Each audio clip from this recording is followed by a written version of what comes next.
Assalamualaikum warahmatullahi wabarakatuh teman-teman. Kita ketemu di Syihab dan Syihab edisi Ramadan. Dan di hari ini, episode ini saya mau belajar sama Abi. Kita sepanjang Ramadan ini kita memang belajar makna surat-surat pendek. Dan salah satu surat pendek yang juga favorit Nabi dan rasanya favorit teman-teman juga, saking pendeknya, itu Al-Kautsar. Oh iya, justru itu yang paling pendek dalam Al-Quran. Yang paling pendek ya? Yang paling pendek dalam Al-Quran itu hanya terdiri dari 3 ayat. 3 ayat. Nah, 3 ayatnya, satu ayat huruf-hurufnya sangat terbatas. Surat apa lagi yang 3 ayat itu? Wal Asri ya? Wal Asri 3 ayat. Tapi lebih panjang-panjang. Jadi ini sepanjang Al-Quran yang paling pendek Al-Kautsar. Ya, dari 114 surahnya yang paling pendek itu. Dan inilah. Makanya jadi favorit nih pasti karena paling pendek. Kenapa? Harus kita katakan begini, membaca ayat-ayat Al-Quran itu panjang atau pendek, intinya hendaknya menghayati maknanya. Jadi satu ayat bisa lebih baik dari 10 ayat. Asal dihayati. Karenanya kita mau belajar, karenanya khusus tahun ini Syihab Ramadan kita membahas makna ayat-ayat Al-Quran. Al-Kautsar, inna a'tainakal kautsar. Di sini, kalau kita bicara ayat ini sebenarnya berbicara tentang anugerah kepada Nabi Muhammad dan dampak buruk orang yang membenci Nabi Muhammad. Surah ini bertujuan, jika demikian, mengajak umat Islam khususnya untuk memberikan penghormatan sebesar-besarnya kepada Nabi Muhammad. Bukan saja dalam kedudukan beliau sebagai Nabi, tapi dalam kedudukan beliau sebagai manusia. Ada non-Muslim yang menghormati Nabi, padahal dia tidak percaya. Itu karena melihat Nabi dalam kedudukannya sebagai manusia. Kalau kita umat Islam dituntut untuk menghormati Nabi penghormatan berganda. Sekali ketika kita memandangnya dengan pandangan bahwa dia adalah manusia yang sangat hebat. Di kali lain ketika kita memandangnya bahwa dia adalah Nabi. Nah, ayat ini, surah ini ingin menggambarkan bagaimana kedudukan Nabi di sisi Allah dan bagaimana ancaman bagi mereka yang membenci beliau, baik membenci ajarannya maupun membenci pribadinya. Ini adakah maksud tertentu atau konteksnya ketika surah ini turun, Abiku, sehingga penghormatan itu dinyatakan eksplisit? Beliau dianugerahi putra, tapi putranya meninggal. Ketika itu ada orang berkata, ini Muhammad abtar, sudah terputus keturunannya. Karena anaknya anak perempuan. Ketika itu mereka beranggapan bahwa keturunan itu dilanjutkan oleh anak lelaki. Maka ini meninggal anaknya, ini Muhammad abtar, orang putus. Maka turun ayat ini, surah ini.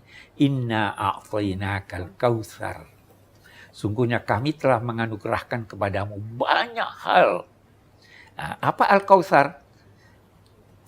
Banyak hal. Atau secara khusus menganugerahkan kepadamu banyak keturunan. Nah, bagaimana kalau tidak ada anaknya?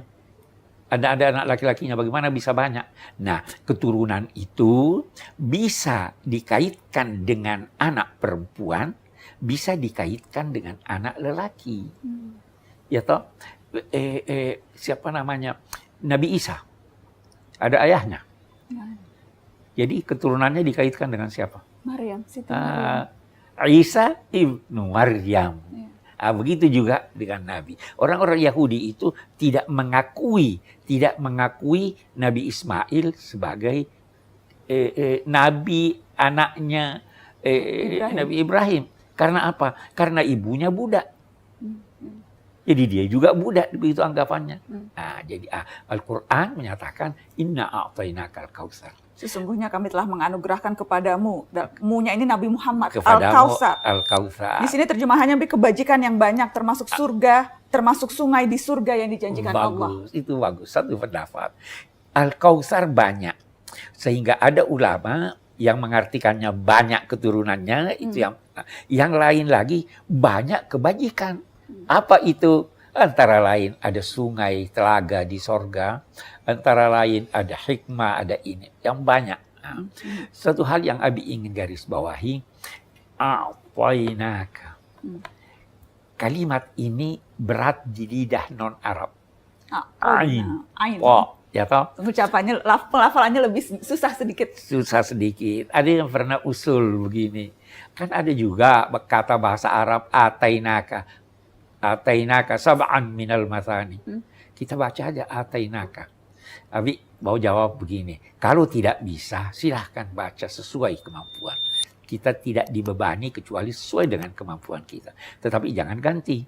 Karena atainaka beda dengan a'tainaka. A'ta itu memberi baik sedikit maupun banyak dan pemberian itu menjadi milik yang saya beri. Tapi ataina itu pemberian yang agung dan itu tidak menjadi milik yang bersangkutan sendiri. Kami telah menganugerahkan kepadamu, wahai Muhammad, sab'an minal mathani. 7 ayat yang dibaca berulang-ulang Al-Fatihah. Anugerah yang sangat agung. Tapi itu bukan hanya buat Nabi Muhammad. Buat semua. Tapi kalau a'ta itu untukmu. Wahai Muhammad, Al-Kausar, kebajikan yang banyak, yang keturunan banyak. yang banyak atau dan sebagainya. Oke. Fasolli rabbika wanhar. Fasolli. Ada yang mengartikan fasolli itu artinya sholatlah. Tapi itu tidak sejalan dengan kebiasaan Al-Quran. Kalau Al-Quran memerintahkan untuk sholat, itu selalu didahului oleh kata aqimu.